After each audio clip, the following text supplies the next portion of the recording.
So far, we've learned what databases are, what geodatabases are, and the different types of geodatabase available in ArcGIS Pro. Today, we're going to compare two of the most common GIS data format you will encounter: Shapefile and Geodatabase, or we could say Shapefile versus Geodatabase. If you are new to GIS, you might think they are the same because both can store geographic features like roads, rivers, and buildings. However, they differ significantly in how they store data, the feature they support, and the types of projects they are best suited for.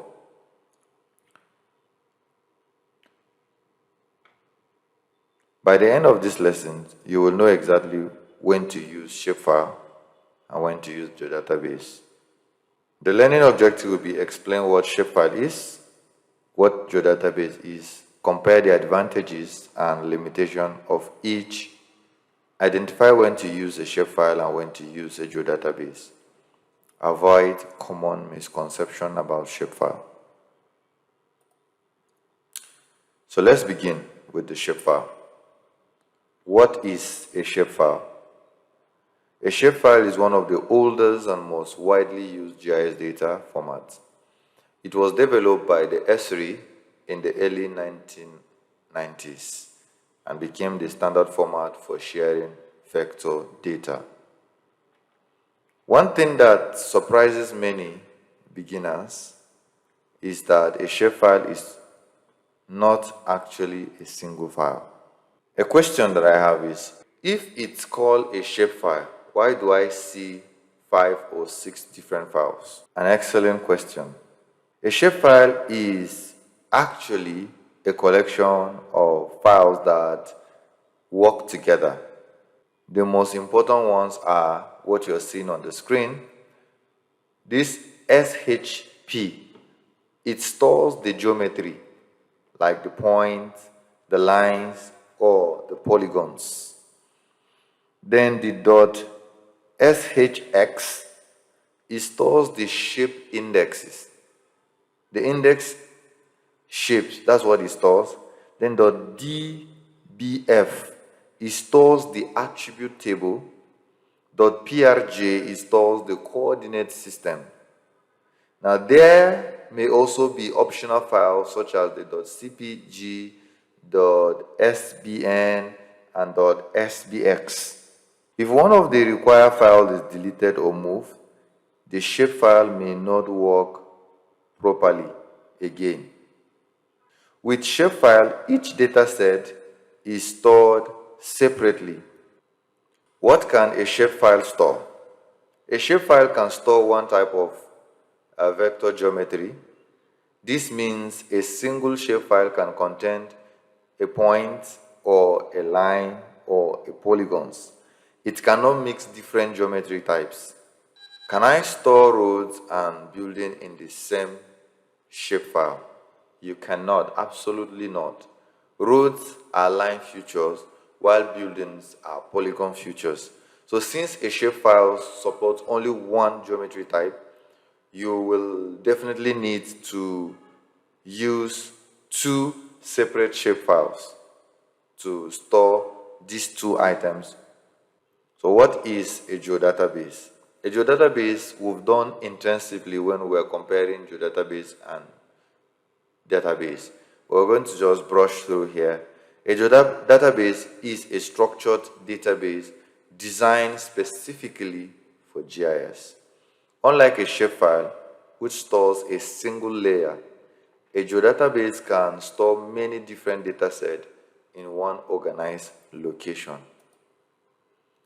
A geodatabase contains multiple feature classes, feature datasets, tables, raster dataset, domains, subtypes, relationship class, topology, network dataset.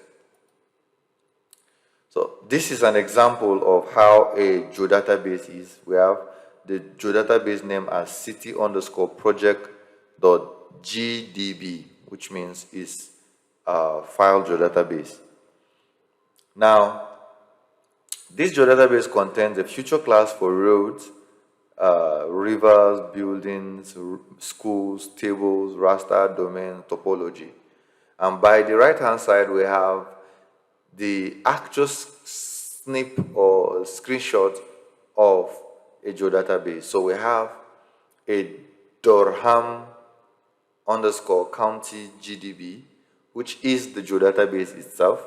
Then we have this 3-box 1, 2, 3 showing boundary, climate, environment, and transportation. And these are called a future data set. So the geodatabase is more like the container, while the future data set is more like the department. Or let's use this analogy. If the geodatabase is like the school, for example, Ahmadu Bello University Zaria, it's the geodatabase. Then each faculty inside Ahmadu Bello University are the future data set. So we have 18 faculty of environmental design, engineering, physical science, life science, education, law, management, business school, and so on, social science, arts, so on and so forth. So those are like the future data set. Now, the last one here, we have the road future class. Now, the future class, we can liken it to be like the department inside every faculty. So, Faculty of Environmental Design is housed to 8 departments. We have Department of Geomatics, Architecture, Building, Urban and Regional Planning, Glass and Silicate Technology, Fine Arts, Industrial Design. All of these departments are like the future class in a geodatabase, future data set, and future class explanation. Shapefile versus geodatabase. They may look very, very similar, but however, when we compare them side by side, certain advantages and drawbacks emerge in the argument of geodatabase and shapefile debates. This brief comparison may be helpful in making your decision to use a shapefile or a geodatabase. So shapefiles, as we already said, is a legacy storage format that have been used in ArcMap since the 90s, when Esri created the ArcView, the earliest version of the ArcGIS 10.0, ArcMap 10.3. Therefore, shapefiles have many limitations, such as 1, it takes up more storage space on your computer than a geodatabase. It does not support names in fields longer than 10 characters. Cannot store dates and time in the same field. Do not support raster files. Do not store null values in a field. When the value is null, a shapefile will show 0 instead. I believe you've seen some things like that. Geodatabase, on the other hand, allows users to thematically organize their data and store spatial database, tables, and raster data sets. There are basically 3 types of single user data of geodatabase, not single user rather. We have the file geodatabase, we have the mobile geodatabase, and we have the enterprise geodatabase, and then the legacy personal geodatabase. So file geodatabase, which is what we're going to use in this analogy or in this comparison, have many benefits, and such benefits includes it has up to 1 terabyte of limit in terms of data storage.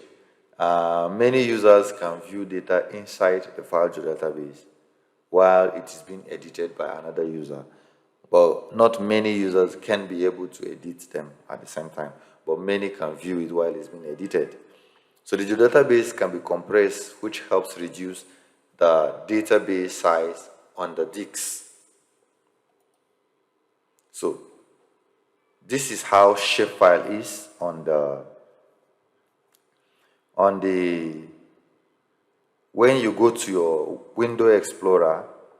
On ArcCatalog, you will see that it is only showing Wake_County. But on the window explorer, you see that we have CPG, DBF, PRJ, SHP, SHX. So we have up to like 6 files in that.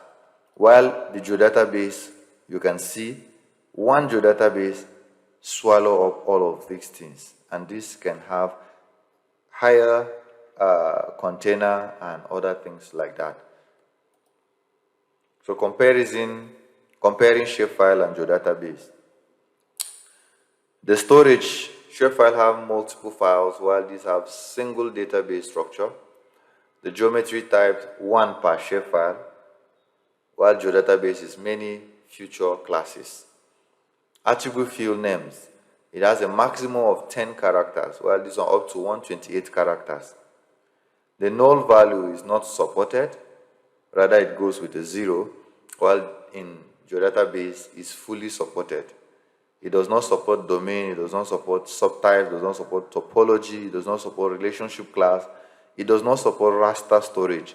But all of these are supported in Geodatabase. Now, performance is, yes, it's good. It is also better for large project in terms of Geodatabase. Geodatabase is better for large project. Now, I believe you notice the difference in the field. Like in the Shapefile, field names are limited to just 10 characters. So you feel like population density may just become population because you don't want to put fields that are more than 10, all right? In a Geodatabase, descriptive field names can be much longer, making data easier to understand. When should you use each? Use Shapefile when you are sharing simple vector data, when you're working with software that does not support geodatabases, when you're using a small data set, when it's just basic mapping.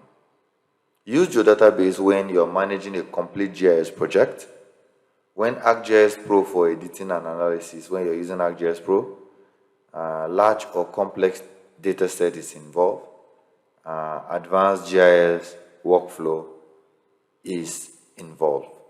So these are when you should use each of them. Thank you, and I'll see you in the next lecture.